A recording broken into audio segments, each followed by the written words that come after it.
Freedom physically refined rice bran oil cholesterol ని శుభ్రం చేసేందుకు ప్రతిరోజు వాడండి. Freedom rice bran oil.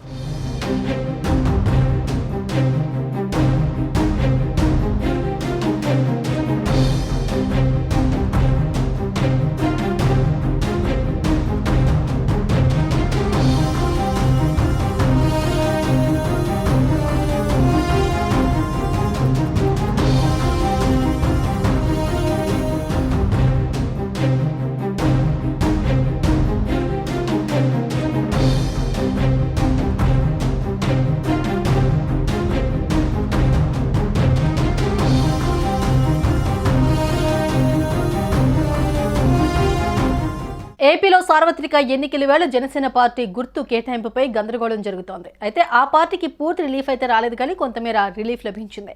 Independent అభ్యర్థులకు గాజు గ్లాసు గుర్తు కేటాయించడంపై జనసేన దాఖలు చేసిన పిటిషన్పై హైకోర్టులో విచారణ జరిగింది. ఈ సందర్భంగా ఎన్నికల సంఘం హైకోర్టుకు వివరణ ఇచ్చింది. స్వతంత్ర అభ్యర్థులకు గాజు గ్లాసు గుర్తు కేటాయిస్తూ ఈసీ తీసుకున్న నిర్ణయంపై హైకోర్టులో విచారణ జరిగింది. తమకు కేటాయించిన గాజు గ్లాసును ఇతర అభ్యర్థులకు కేటాయించొద్దంటూ జనసేన పార్టీ జనరల్ సెక్రటరీ హైకోర్టులో పిటిషన్ దాఖలు చేశారు. ఈ పిటిషన్పై విచారణ జరిపిన ధర్మాసనం స్వతంత్రులకు గాజు గ్లాసు గుర్తు కేటాయింపుపై జనసేనకు ఈసీ క్లారిటీ ఇచ్చింది. గ్లాసు సింబల్ను జనసేన పోటీ చేసే స్థానంలో వారికే గాజు గ్లాసు గుర్తును కేటాయిస్తామని తెలిపింది.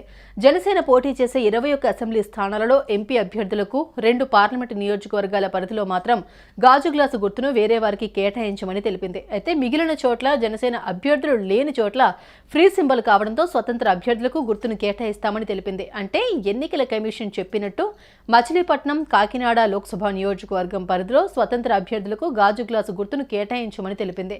ఇది కొంతవరకు కూటమి పార్టీలకు ఊరట, కానీ మిగిలిన స్థానాల్లో మాత్రం యథాతథంగా స్వతంత్ర అభ్యర్థులకు గాజు గ్లాసు గుర్తును కేటాయించనుంది.